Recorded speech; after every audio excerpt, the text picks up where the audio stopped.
The project that we refer to is adjacent to the Moffett Federal Airfield, which is in the 16th district.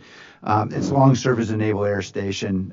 The installation itself has been decommissioned, but it still maintains a very strong military presence. It's got the 63rd Regional Readiness Command headquarters of the U.S. Army Reserve, the 129th Rescue Wing, the California Air National Guard. It supports the NASA Ames Research Center, which is now a leading center for supercomputing and nanotechnology, material science.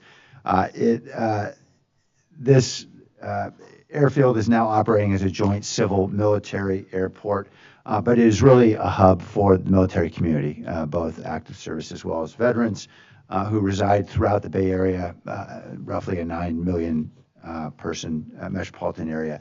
And the commissary is very much at the heart of that. And so this is the only commissary serving within a 75-mile radius.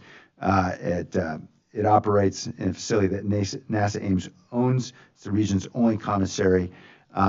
And most recently, Defense Commissary Agency and NASA agreed to extend the current lease. We worked very hard on buying 2 years of life there.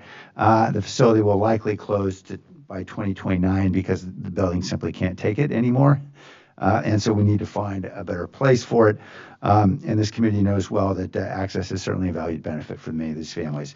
So we have been working collaboratively with the local community as well as with DECA and with NASA, and we've identified another site, or they have, I should say, which seems to have the support of the community. And so I respectfully request that the committee include report language encouraging coordination among the relevant agencies to evaluate options to maintain commissary access.